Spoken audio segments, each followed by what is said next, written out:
Paw Patrol 5-Minute Stories Collection. King for a Day. "Fear not, fair princess," Marshall cried. "The pups of the round table will save thee." The pups were practicing their play about knights. Chase was King Arthur, and the other pups were his brave knights. "Our play will be knight-tastic," Marshall declared. In Adventure Bay's town square, Cap'n Turbot was building the set for his play. The set looked like a castle. "Castle construction is close to completion," Cap'n Turbot announced. "Just one last nail." But when he swung his hammer, he missed. Instead of hitting the nail, he hit the castle wall, and the set collapsed. A big piece of the castle fell right on top of Cap'n Turbot. "I'm stuck," he cried. He reached for his phone and called the Paw Patrol for help. "Don't worry, Cap'n Turbot," Ryder said. "No job is too big, no pup is too small." The Paw Patrol raced to the town square. "How are you, Cap'n Turbot?" Marshall asked.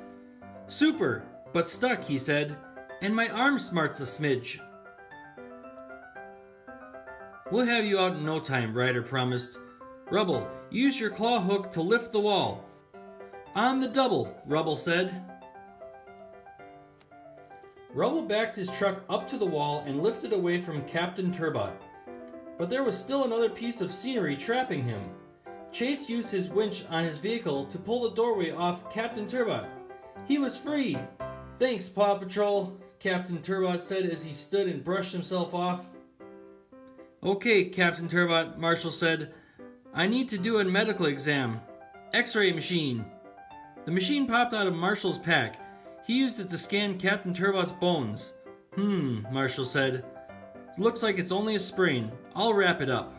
A bandage popped out of Marshall's pack. He wrapped the bandage around Cap'n Turbot's wrist. Cap'n Turbot needed to rest his arm, so it was up to the Paw Patrol to finish building the castle for their play. "Okay, my pups of the round table," Chase commanded through his megaphone. "Moveth!" Sky used her helicopter and a towing cable to fly a wall to the set. She placed it in the middle of the stage. Rocky popped a tool arm out of his pack. Bzzz. He used the power screwdriver to spin screws through a hinge and into the wooden door. He tested the door to make sure it could easily open and close. "The castle door is ready," he announced. Marshall held a paintbrush in his mouth and dipped it into a can of purple paint. He carefully spread the paint onto the wall. Ryder worked on the other side of the doorway. Together they finished painting the castle in a flash. Soon the castle was ready. The pups felt so proud. They all howled and barked. Except Chase. He didn't bark. He coughed. Marshall took his temperature. "Uh-oh, you've got a fever.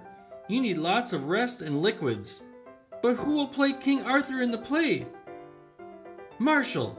He knew all the lines, and the crown fit him."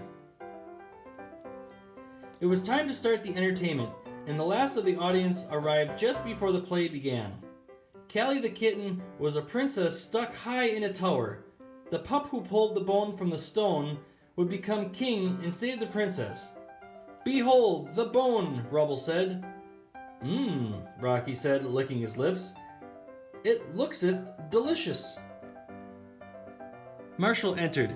"Fear not, fair princess." He jumped over the bone and took it in his teeth. Then he struggled to pull it out of the stone. Whoop! The bone came free, and it flew out of Marshall's mouth and hit the tower. The tower toppled over, and Callie fell. The audience gasped. Thankfully, Marshall caught Callie, and he remembered to say his line. "You're free, fair princess." The audience cheered. Marshall was doing an excellent job. Lady Sky popped the wings out of her pack and flew over Marshall. "Heads up," she said as she dropped a golden crown right onto his head. It was a perfect fit. "All hail King Arthur," the pups cried, kneeling in front of Marshall. The curtain closed. When it opened again, the pups took a bow. The audience cheered again. "Great job, all of you," Ryder said. "You're such good pups." The king had saved the day, and Marshall had saved the play.